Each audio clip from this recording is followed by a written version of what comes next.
Awesome. Okay, cool. Yeah, I'm running a newer version of Teams, so I always kind of wonder if it's working properly. So thank you, Sharon. I appreciate the introduction. As Sharon said, my name is John Moore. I'm an enterprise architect and a Microsoft MVP, and yeah, I'm excited to come and share with you guys some options and strategy for Microsoft Stream and building your migration strategy from Stream Classic over to Stream on SharePoint that we've been enjoying since it released publicly in October of last year, I believe, at Ignite last year. So a little bit about me to just kick things off. There's all my socials if you want to connect with me on like LinkedIn and my YouTube channel and on Twitter as well. But I'm a enterprise architect at EY or Ernst& Young, and I'm aligned with our events management collaboration solutions portfolios. So what I do is a lot of market research, industry trend analysis, things like that, as well as designing our target architecture and technology strategy. So our product managers, we have a product manager dedicated to Microsoft Stream, to Yammer, to Microsoft Teams, and the other Microsoft 365 applications. I work with those product managers. They're like kind of the CEO of the product, and I help them chart their strategy and how we're going to execute their vision that they have for the product, roll out the features and things like that. To just level set a little bit of like our environment or the environment that I'm coming from in my day job, EY is about 360,000 people in size using Microsoft 365 products. And our Stream environment, whenever we got started with our Stream Classic migration, is just north of about 900,000 videos in our environment. I want to say we had like 930,000, something like that, videos when we ran the inventory. And I'll talk about running the inventory and how you kind of like plot what you've got to where it needs to go and execute your migration. And we have that many videos, and they are going into SharePoint sites, people's OneDrives, things like that. And our SharePoint environment is over 2 million SharePoint sites. So that gives you a sense of kind of the scale of what I've been dealing with for the past few months in my role at EY. Overall, I've got 15 years of end-user computing experience. I worked 15 years at Cerner here in Kansas City, and then just recently transitioned to EY just over a year ago. And I'm a 3-time Microsoft MVP. We'll see if I'll make it a 4th time here in July, fingers crossed. Outside of work, I'm still a technologist. I kind of like wrap everything in technology that I like to do, but a little bit about me personally. Notice like the gaming stuff behind me and all that. I'm into retro gaming and like finding things at garage sales and restoring it, things like that. And then I would also consider myself a maker. After I work my mind all day, I like to work my hands in the evenings and weekends. So my wife and I own a wood shop here in Kansas City that we do laser cut home decor goods and work with a CNC, things like that. So it's a little bit about me.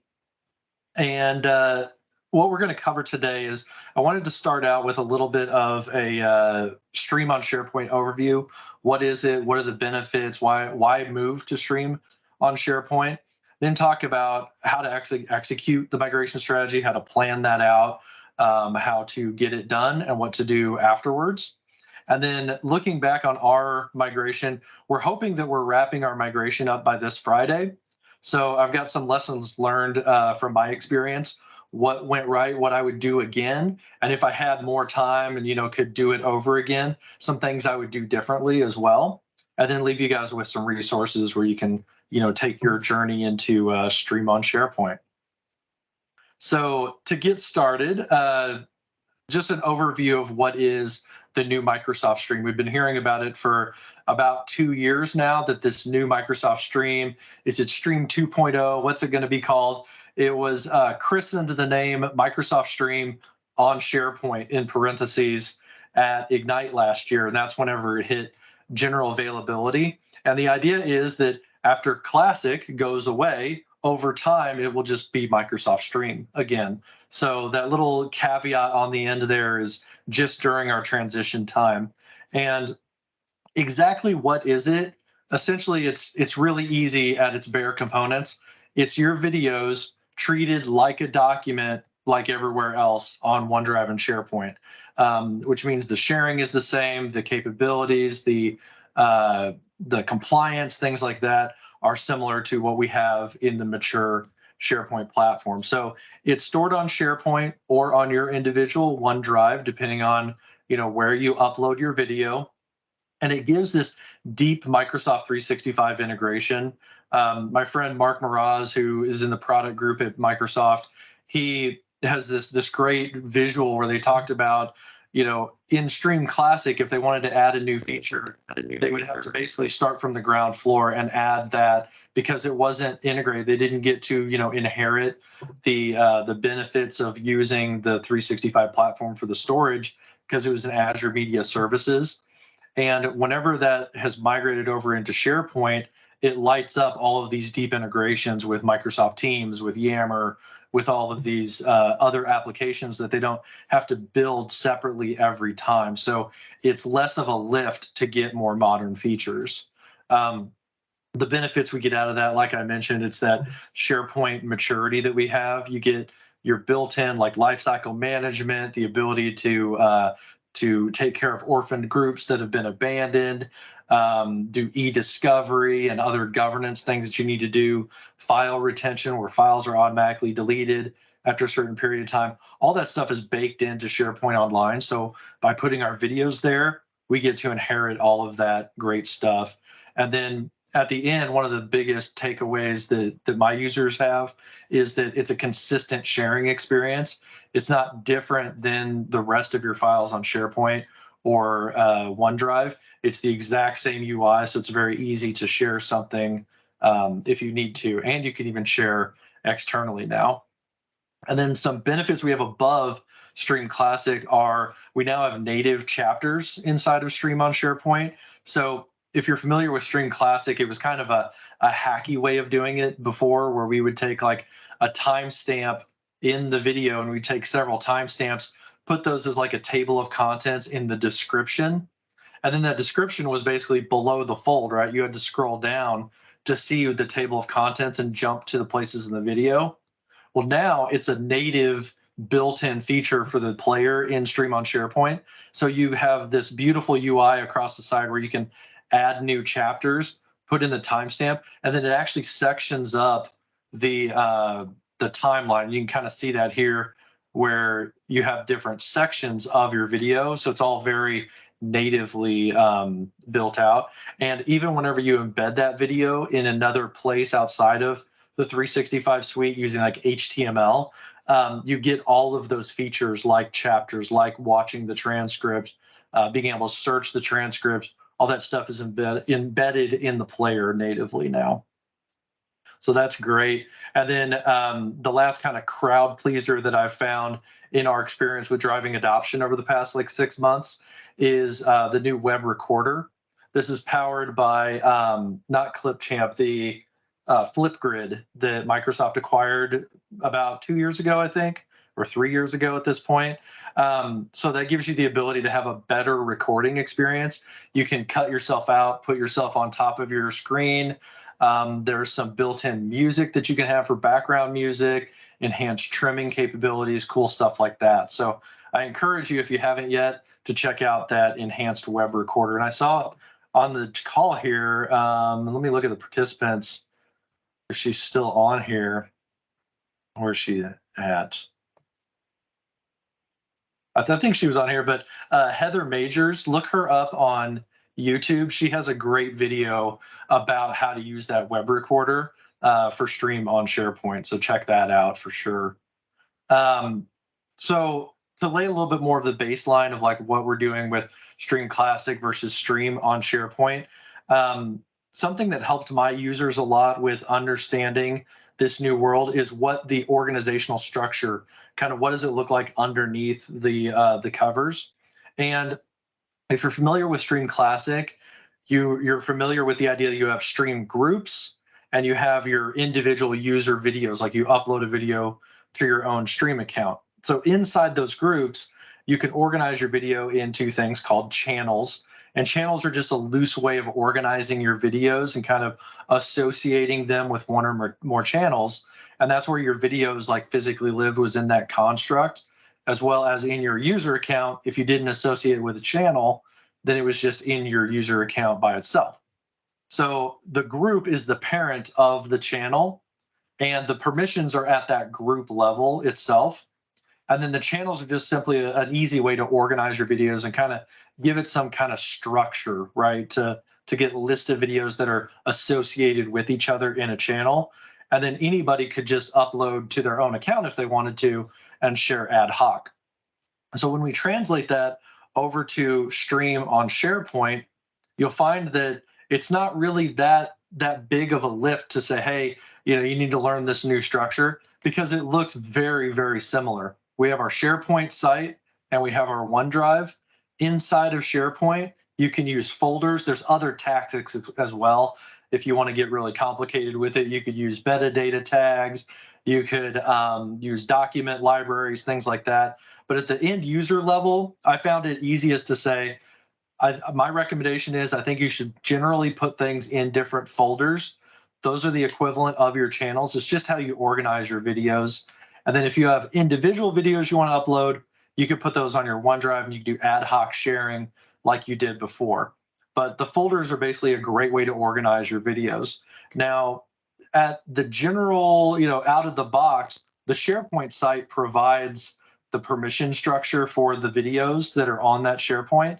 But because SharePoint is more powerful than Stream Classic, you could actually control that at the video level.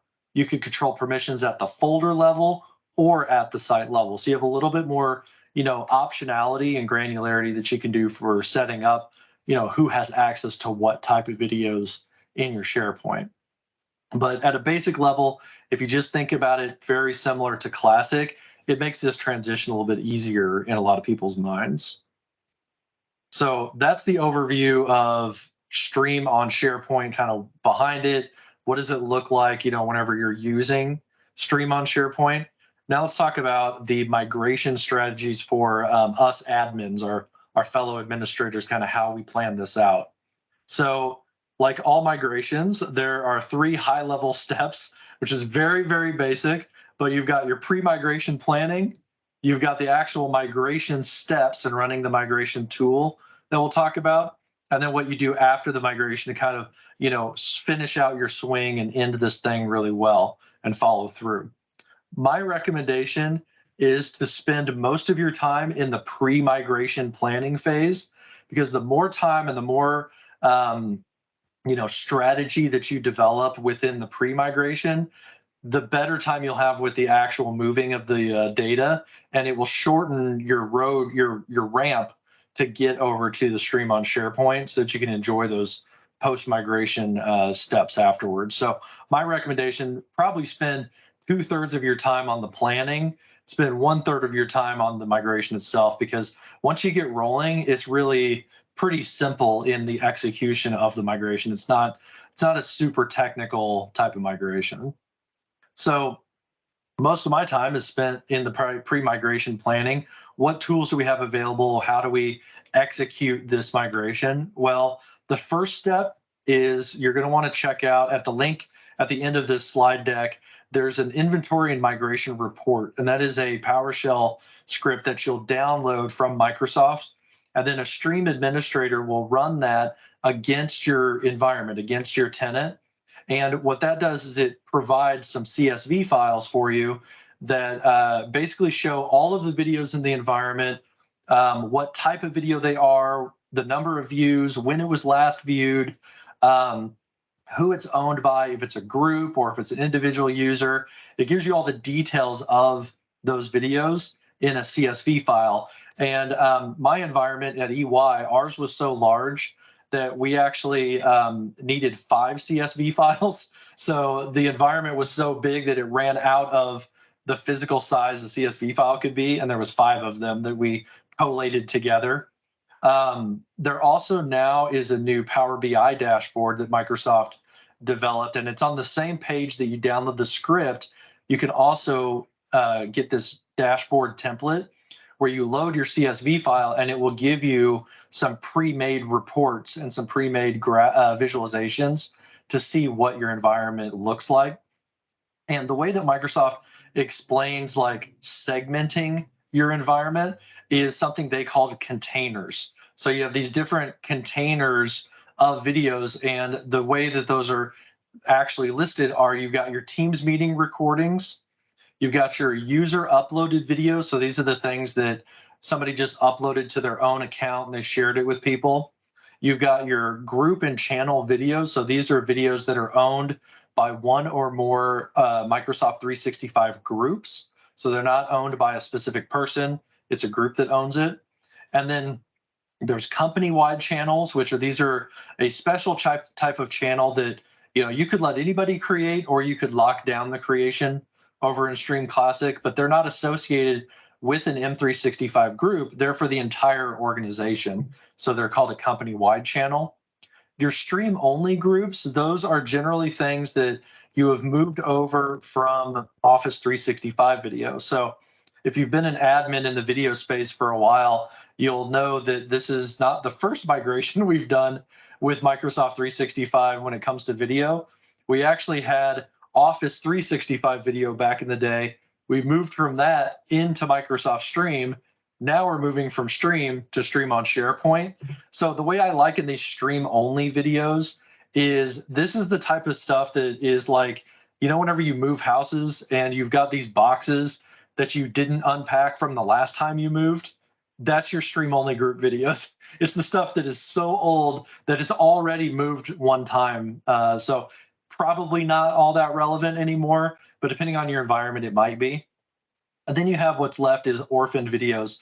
These are videos that didn't get cleaned up for some reason during the decommissioning process of somebody's account.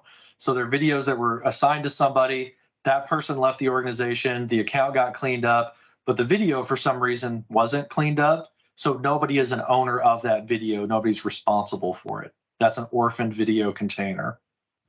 And then Microsoft promotes three main options, and you can do basically a combination of this or purely one of these three. But your major options are you can choose if your environment is the right size and the appetite to do a migration. You could migrate everything right away, just lift and shift everything over, take all the defaults and move it. You could decide that you're going to migrate nothing at all, and you're going to just like run through like a ticketing system or something and say, hey, we're going to advertise our migration and we're going to let people request to have their videos moved. They're going to say, hey, I'm the owner of this channel. Can you please move it to this other SharePoint site, either the one that's associated with it or any SharePoint site. In the migration tool, you can add any SharePoint site, but we're going to not do anything unless somebody asks us to move it. That's an option you can do, and that's totally valid. Or you can do what my organization did, which is a selective migration. We're going to migrate some stuff automatically and autonomously, and then the stuff that we're leaving behind is basically going to be an archive until the end of life of Microsoft Stream Classic. That's what a lot of organizations are doing, is like a little bit of both. We're going to take the important stuff and move it. The other stuff, we're either going to like leave it behind or do a self migration if somebody deems something important. When I first got started in planning our migration for Microsoft Stream, I mapped the container types to some recommendations that I have. So these are general recommendations for each of those types of containers. So at the top here, probably arguably some of your most important videos are going to be those company-wide channels. And those are a little bit difficult to deal with because they're not associated with an M365 group. So in the tool that I'll show you a little bit later on, in the migration tool, there's not going to be a default location for you. You're going to have to select where those videos go. So my recommendation there is you're going to want to reach out probably to the owners of those company-wide channels and talk to them about what their goals are. Why are you hosting videos? Who's it for? A lot of times you're probably going to find that they're like executive communications, or there's something at a very high level like that. Like town hall recordings. So likely what you're going to be doing with this group is building SharePoint communication sites for them so that you can move those over and you can surface up those videos. And these are probably some of your bigger stakeholders. So one recommendation might be that you want to schedule when their migration happens so they know what to expect. They get kind of a white glove service, if you will, and you can help them with building it out and build some good examples for other migrations. The next two on the list, the M365 groups and the user uploaded videos, these are arguably some of your easiest videos to migrate because in the migration tool, there's an owner who's responsible for it in the inventory. That becomes your default location. So by and large, in general, you can choose to migrate these to their default location. And really, rather than working with your individual owners and having them map where they want it to go and all that, instead, you can generate and build educational documentation and communications to basically tell them, hey, this is where your videos are. This is where they're going to go according to the Microsoft migration tool. And don't worry, they're going to migrate with all the permissions intact. They're going to migrate with a redirection in place. So your old links will go to the new place, but you're going to definitely want to tell people this last little part right here, which is the redirection will no longer work if they move the video to another place. So that's a big kind of, I guess, gap, if you will, with the migration, is that if you move the video, it won't redirect anymore. So depending on the size of your environment, you might be able to work with everybody, let them choose where they go, or you might be so big you just have to take the default location like some of the larger organizations do. The last three, these are, interesting to deal with, the stream only groups and the orphan videos. From my perspective, one of them has already moved from one place to another. And we're moving it again. So likely you may not even need these videos. They're probably irrelevant because they're at least 3, 4, 5 years old by this point.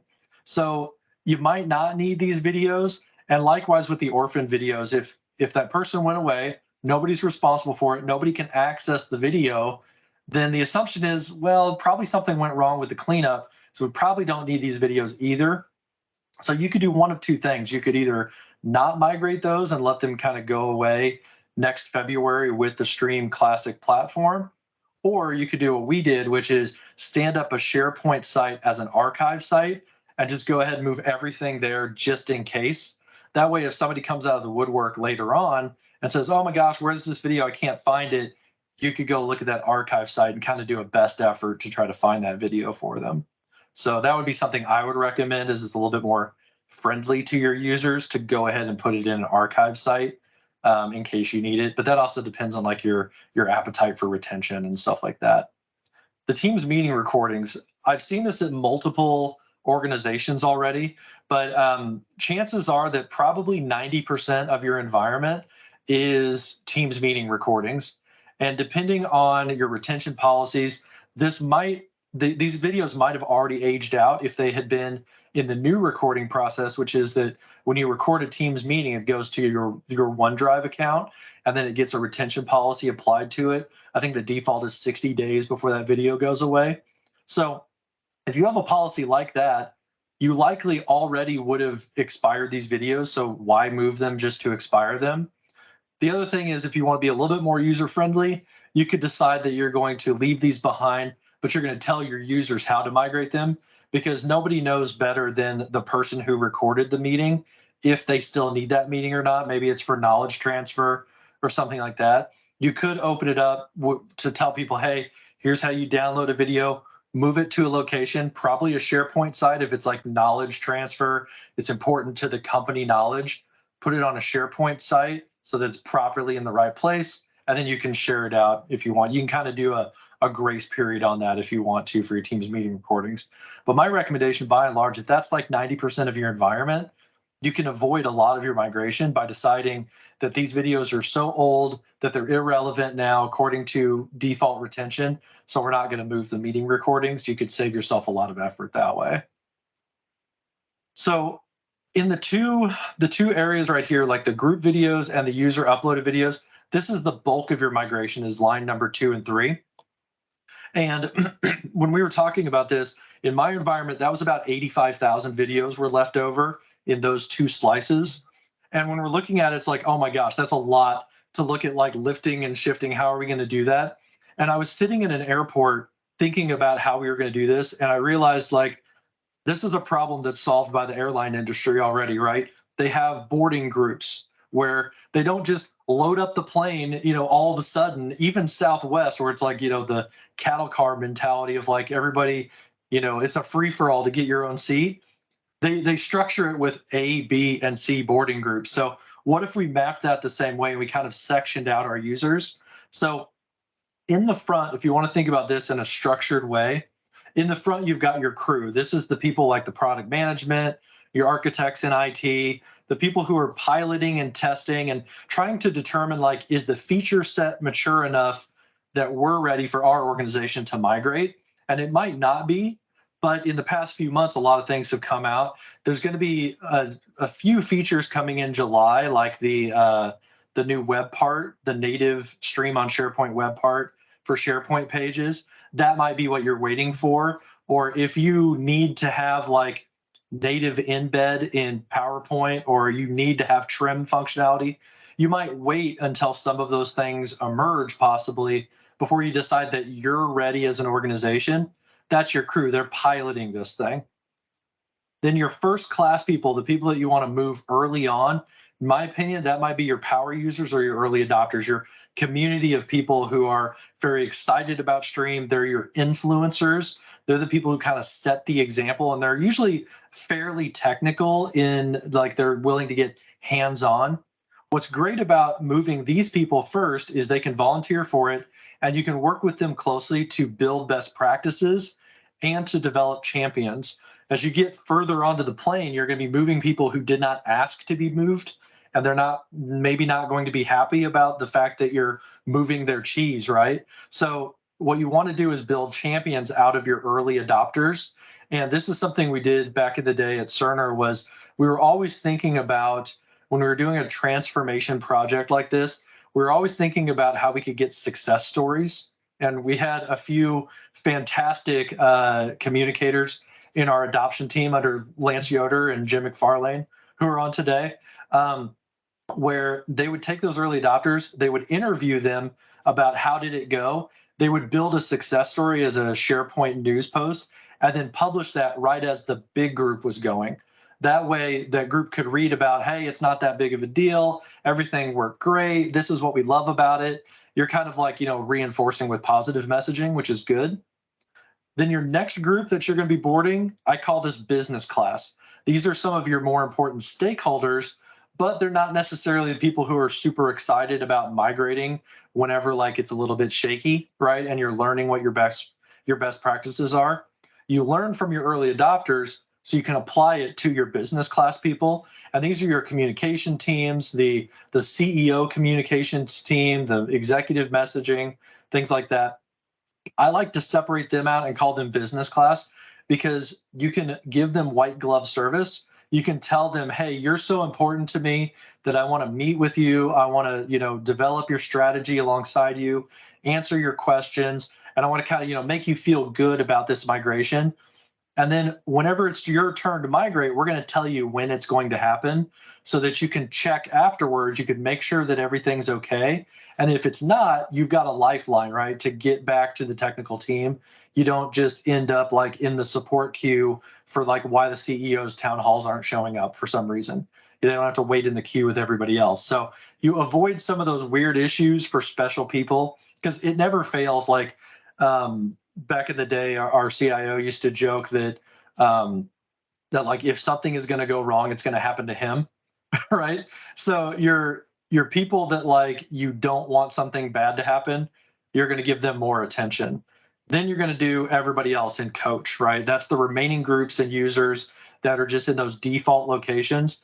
By then, you've not only developed best practices for education and stuff, you've been doing this communication for a while to the point that it's operationalized at that point, and you can basically just rinse and repeat, and you can start moving in mass large groups of data. At the end, if you have time for it, that's whenever you can get your stowaways, and that's what I call our orphan groups and our stream only groups. It's like kind of a stretch goal potentially. If you decide that like these are low value videos, you can either leave them there or you can put them in an archive SharePoint site. I personally would not explore that until you get everything else moved though. Go ahead and get through all the stuff that's high value, and then your archive is your very last step. So that's how I would load the plane. That's how we actually executed our migration. So how do we communicate this and build like those migration communications? First, you want to meet with your stakeholders, those people that are going to be business class or the people who are early adopters. Hopefully you've already identified some of those people. Start holding those meetings, especially with the product manager, if you have that type of role in your organization, so that you can, level set, you can hear what their questions are, because probably they're going to turn into frequently asked questions. You can get those things answered and you can kind of build what your message is going to be with your stakeholders. Then you're going to announce it broadly, right? So whether that's Viva Engage, like what we use, or Microsoft Teams, if you've got a company-wide team, or if you just use email, start working with your internal communications team to develop, hey, this is what we learned from the stakeholders, what's important to them. That applies to everybody. So here's what our message is. Here's our timeline. Here's how it's going to work. Here's what you can expect. Be transparent and open with your users and do those big announcements.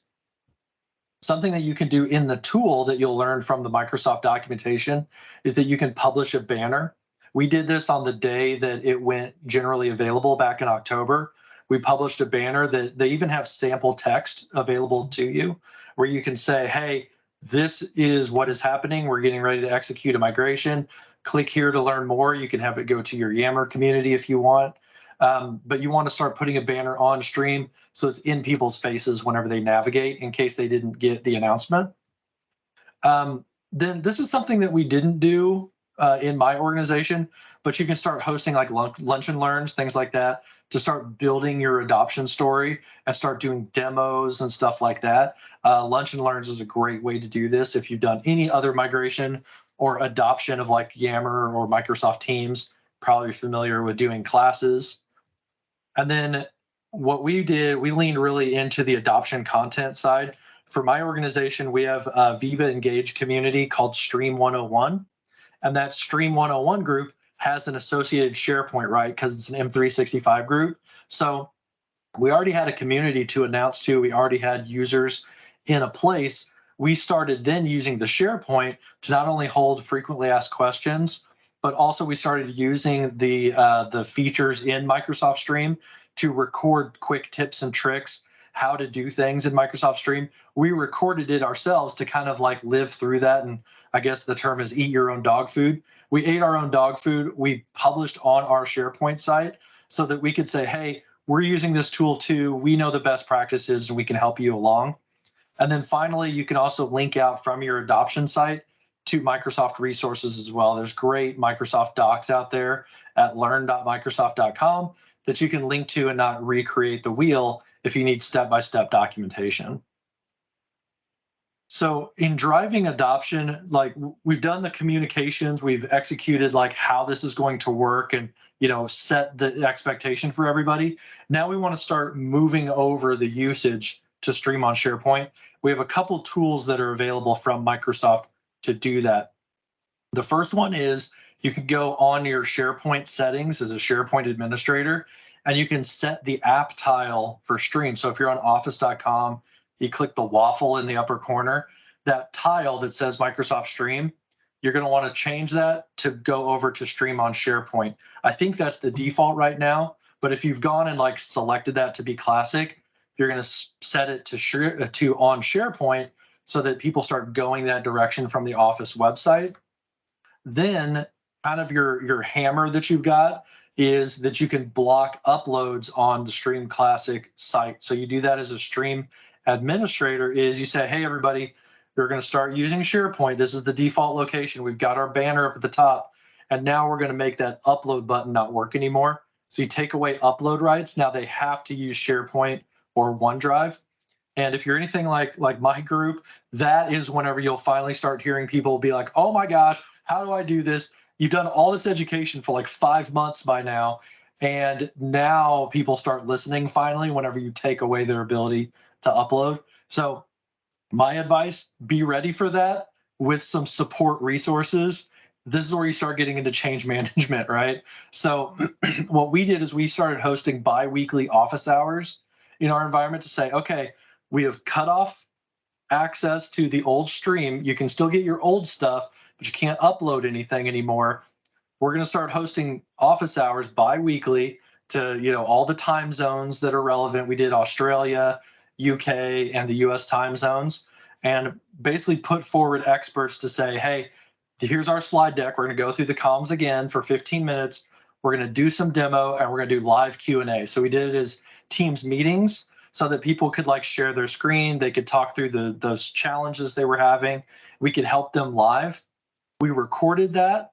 Then we took that recording, put it up on our SharePoint site in a repository for office hours so that people could go back in time and search and try to find those demos, find those questions. Whenever you start working with your individual users, you're going to find things that your stakeholders didn't talk about, right? You're going to find all these edge cases and all these things that, maybe communicators didn't care about it, but the real end users who are doing grassroots videos, they really care about these specific features. As those come up in your office hours, my recommendation is to take that chat and then use it to build your FAQ, that frequently asked questions document in your SharePoint site. That should be a living document that you can enhance your FAQ as you go. And what we did for our FAQ is we made a SharePoint page, and then each question is a collapsible section so that we could collapse them. And that gave us a nice FAQ that you could open and close, but it also gave us anchor links so that we could link to a specific question in the environment.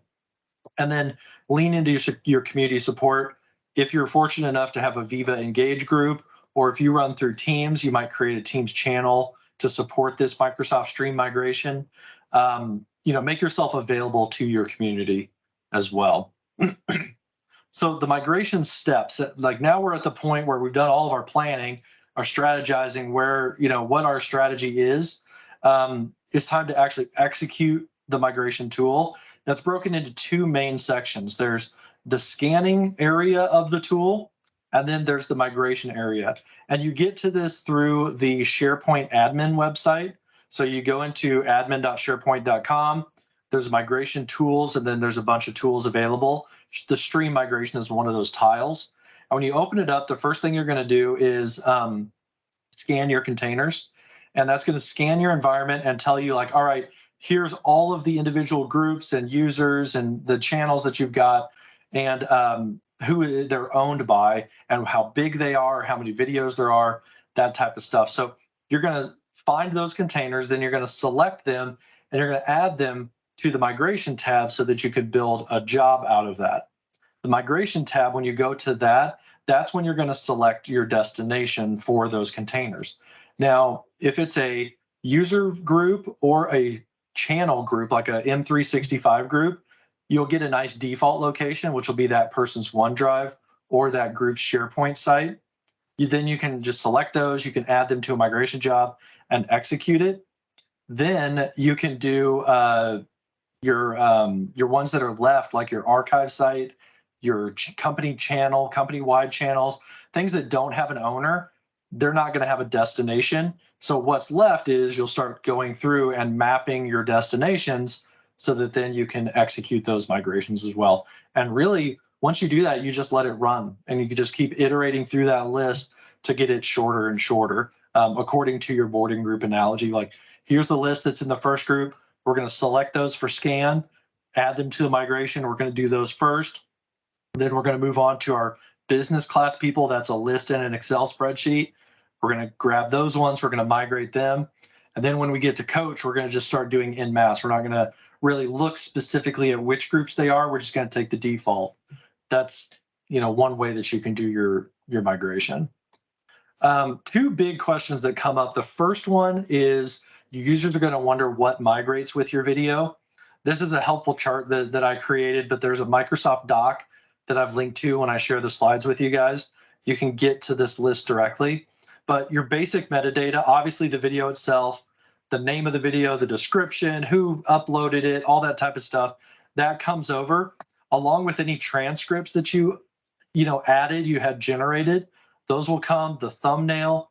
This is important as the permissions will come along as well. So if you added other groups to that video, if you added other people individually as owners to that video, they'll get edit rights to the video in the new location. So your permission structure will be, basically duplicated over in the destination.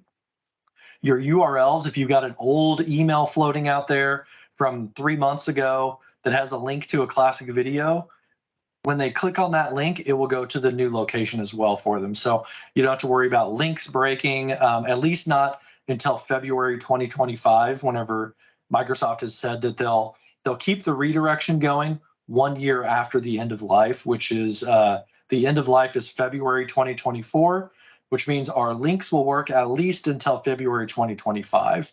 Knock on wood, I'm hoping for a little bit later than that, but we'll see. And then your embeds will also redirect. This is something that just happened in the past couple months, but if you've got an embedded video on a platform like SuccessFactors or Unily or another platform like that, when they click to watch that video in that like learning management system, it will load from the new place and it will just play back in line. So that's a helpful feature that Microsoft brought out. The things that won't move with your video, view count, like, and comments. Probably the thing people are going to care about the most is this one, which is the view count. That's an unfortunate thing about, we're just not going to be able to have the views. You're going to have to collate them together, probably through some Power BI dashboard you had in the past. The second question I get is, where are my videos going to go, right? They're going to be dropped on this SharePoint. They're going to be dropped in my OneDrive, but where specifically? These are graphics from Microsoft's documentation. If it's an M365 group video, then it's going to go into a place called Stream Migrated Videos. So in the root document library, they're going to create a folder called Stream Migrated Videos. If the video was associated with a channel, it's going to be put in that folder right there. If it was not associated with a channel, it's going to be put just in the root of Stream Migrated Videos folder. If it was a recording, so it was a Teams recording in a channel from like a year and a half ago, and then it's going to go into a recordings folder for that channel. So this is your folder structure that you'll end up with. And you don't want to move these around because that will break your redirection. The migration tool will move them into the right place that they need to be in. If it's a user video, that's going to go to their OneDrive. Again, they're going to have a new folder called Stream Migrated Videos. All their videos will be put in there. If they were Teams recordings, they'll be put into a recordings folder inside of the Stream Migration Videos. And then if it was a company-wide channel, then again, it's the same type of structure. It's going to go to Stream Migrated Videos, and then whatever like SharePoint you point it to, it's going to create a folder for that individual company-wide channel. Then those videos that are associated will go there. One question that comes up a lot too is, hey, I've got a video that's associated with multiple groups. I added 5 groups. What it's going to do is the tool's default location is going to be the first video that became owner of, or the first group that became owner of that video. So if you uploaded the video, added 5 groups, and you made those 5 groups owners, the first one will be the default location. The other ones will get sharing permission. So it will land in that specific folder. The other groups will just get access to it in that location. So hopefully that helps with like what the mapping is for the tool. And once you do your move, this is time to finish your swing, right? Follow through properly. If you want to drop any access to Stream Classic, you can remove their licensing. What you do is you go into the M365 licensing structure, you take away the specific Stream license, then they won't be able to log into Stream anymore. Stream Classic, their Stream on SharePoint comes from their SharePoint license. So that's totally optional. You can remove it. Because what we did was we left things behind, right? Said, hey, we've got these, individual like meeting recordings. You can download those up to next February. We still left people access to Stream Classic if they wanted to get to it.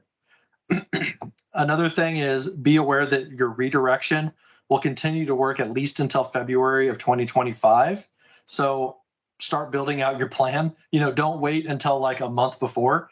You want to start like working with, maybe look at that inventory report again to say, okay, what videos are the most watched videos, and start working with those stakeholders to say, hey, what's your plan? Are you hosting your video in a certain way? Are they embedded in these sites? Let's go replace the embeds with other type of embeds. Let's go update your web parts, things like that. Start building out your plan for what you're going to do about redirection. And then you've built this community of creators. You want to nurture that. So I definitely would keep doing live events and lunch and learns, things like that. There's going to be a lot of exciting stuff coming to stream still to get back up to feature parity. So you're going to want to have that change management going throughout that process for the next couple years.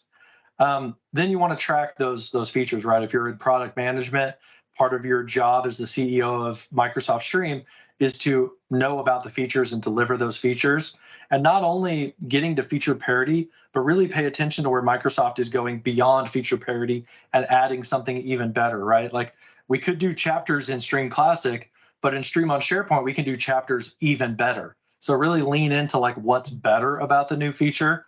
Some things that I'm looking for specifically that I don't know about all of these things yet, but some gaps that my users have told me they have is one, I want to pay attention to what might be happening with PowerPoint embed, the ability to like paste in a link and it loads the video. We can't do that today. Okay, Microsoft, when is that coming? Can we track that against a roadmap? Also, trim functionality. We don't have the ability today in Stream on SharePoint to trim videos like we used to in Classic. Pay attention to that. There might be some users who really care about trim. So you want to keep an eye on if Microsoft makes any announcements about that type of feature. And then something they have announced is that web part. So they announced at Build, no, it was before Build. It was at the M365 conference the first week of May. Microsoft announced that they're coming out with a new native SharePoint or Stream on SharePoint web part. So pay attention to when that's coming out. I believe it's set for July. So start tracking that against the public roadmap right there. So to end this thing out, we're gonna have a good amount of time for questions. I want to share some of my lessons learned, like what went well, what didn't go well, what would I done differently. So some things that I would do again after going through. We had 900,000 videos. We migrated about 85,000 of those because of the whole Microsoft Teams recordings. What would we do again? First is communicate early and often. You really want to be available to your users because you don't want fear, uncertainty, and doubt to get the better of you.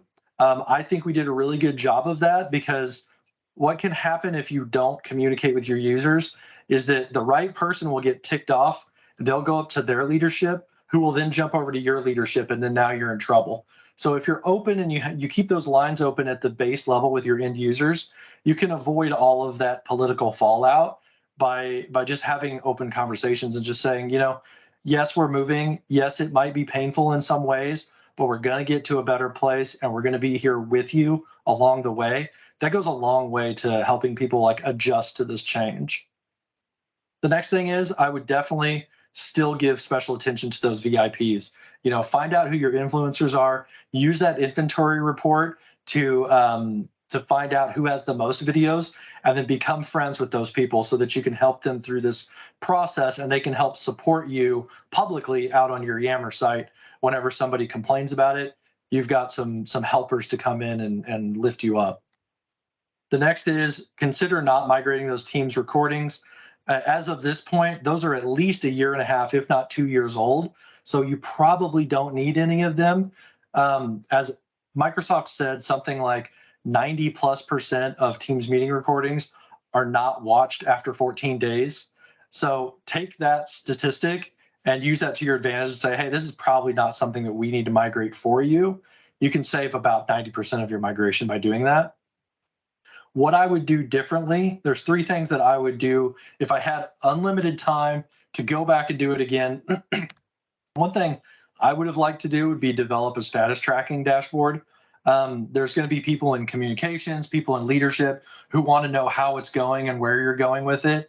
I think if I had unlimited time, it would have been really neat to have somebody like build a PowerShell dashboard that fed like a Power BI report, so that we could have seen like the crossover, and celebrated those milestones. We moved quickly, so we didn't quite do that outside of a daily report from the guys that were running the migration. They did a fantastic job of communicating that, but it was a little bit manual. So I would say if you could do Power BI, that will help your executive leadership not bother you all the time. The next thing is spend more time getting your user videos into channels if you can. So if you find out that you've got a ton of user videos, then what you might end up running into is that a lot of times people were, I guess the word is lazy that I would use. They were lazy in the fact that they would upload it to Stream Classic, then they would add like 4 other people from comms, and then they would just email the entire company the video.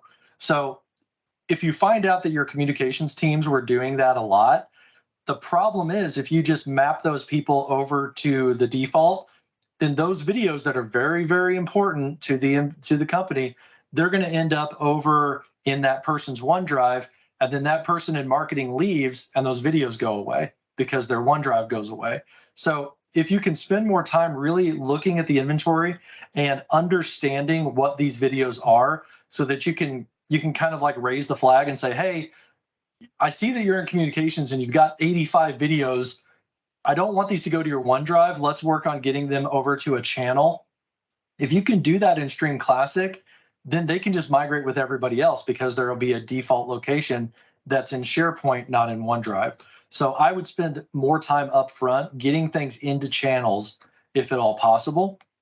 And then last is, as a product manager, as an architect, I would recommend map out all of your features. There's a really helpful link on my next slide in the resources that Microsoft has given this spreadsheet of every single feature in Classic and in SharePoint, and it maps like if those are available and if not, when they're coming. So download that, go through that spreadsheet, and really map out like what is a must-have for your organization so that you don't go too early. We had other things going on in my own environment that we had to go very quickly because of a larger effort. So we moved when some features weren't quite out yet, and we had to deal with more change management because of that. My recommendation for you would be to look at the features people are using and try to go after those features are available in SharePoint. So last slide before questions here, where to go. These are aka.ms links that you can go to. There's the stream roadmap dates. This takes you to the public roadmap for when's that web part coming, something like that. The Stream Classic to SP feature list, this is that Excel spreadsheet that I was talking about. It's an exhaustive list of every feature and whether or not it's available in Stream on SharePoint. The Microsoft migration docs, this is learn.microsoft.com. And then, whoops, the last one is the Microsoft Stream product group. Once a month, I believe it is, they do a customer connection office hours. This is an open Microsoft Teams meeting that you can join and get your questions answered by the product group directly. So I highly encourage you to join those office hours as well. And I'll take all of these links, I'll put them in the chat for you guys. And then the slides, I'll get those to Sharon as well. So with that, what questions do we have while I grab these links for you? Let's scroll up and see what we've got. So yeah, Lindsay said the Power BI dashboard for stream migration is really useful. Definitely use that Power BI dashboard. So Tammy, I think your question was answered by Jesse in here, but yes, they should be able to upload because the limit for a SharePoint file is 250 gigabytes per video. So you should be okay. If it's not uploading, you might have a SharePoint administrator look and see if that video, like, is that SharePoint capped in some way to say like, we're capping our videos artificially. You might do that. So yeah, 250 is the upper limit. We have over 100 videos to be effective. Yeah, so shifting 3 video series from channels to SharePoint. It sounds like maybe, Tammy, these are company-wide channels. if those are, or if you just have channels and it's only 3 of them with 100 videos, you can easily go into those containers and you can select what the destination is. So if there's not a group today, you could build SharePoint sites for those 3 video series, build these beautiful pages out that are ready to go. And then in the migration tool, you just select that SharePoint site manually and execute your migration. So it doesn't have to have a group associated. That's just gives you the default location. Hopefully that works. Yeah, you want those to stay in channels. That would be my recommendation. Yeah, and then Lindsay said, yeah, you can choose the container. So that's good. We tried getting into the migration center yet to see how, oh, I think this is back and forth. So cool. Yeah, Lindsay has some great blog posts out there as well. Lindsay, you should share your blog post about the restricted view that we talked about whenever you ran into the download issues. Cool. Yeah. So here's a question. It's like, after February 15th, the video redirect will just stop working. They would have to update any links to that video, let's say outside, such as LMS. Yes, Amy, that's correct. So you got essentially a year and a half now to go do those replacements. What we have found is that, especially when you talk to LMS owners and like educators, chances are they might already have like a once a year project where they go through all of their courses once a year and they like audit, right, if they're still relevant or not. If you can get inserted into that process, then you could recommend to those educators, while you're checking for the validity of your class, go ahead and upload or update your embed file. That way it's not a new thing for them to do. Maybe you can already take advantage of an existing process. That would be really helpful. So that's just an idea for you, Amy. Yeah, so Lindsay, thanks for sharing that blog post. Any questions that you guys want to ask verbally in the last, 6 minutes we've got? Looks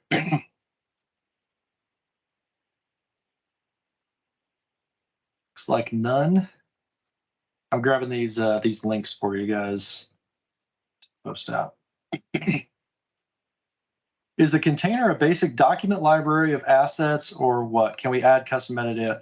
Yes. So the place where these are going to go, if you just take the default location, it's going to go to the default document library on your SharePoint site, and that's just the normal documents area. And inside that folder, you can definitely add other custom metadata if you want to, because it's just a normal document library. So I've got a friend, Lee Reed, at my organization. He's added custom tags and things, and then he built SharePoint lists rather than a folder of videos. He put all the videos into a SharePoint list, and then he uses tags to do filtering and stuff. So you can totally do that on your SharePoint site. And if you want to, you could also do a different document repository. If you've got like, oh, these are executive videos and these are end user videos, so I want to lock these ones down specially, it's just SharePoint. So you could totally make a document library just for executive videos, put those videos there specifically, and then you could lock that down separately, because it's just a SharePoint. Yeah, Lindsay said they have a choice column, so they have a new category tag that you can tag that, and it makes doing your content web parts way easier on the filtering. So yeah, thanks for that, Lindsay. Cool. So that's all I've got for this one.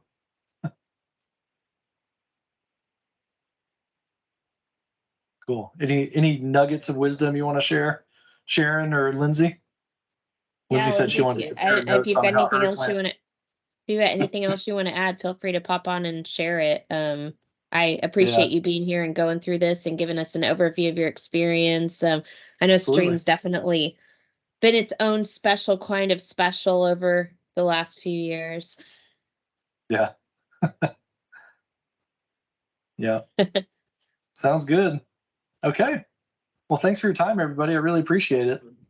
It was great. Thanks so much, John. Thanks everybody for joining. Yeah. Have a great day. Bye, everybody. See you guys next month.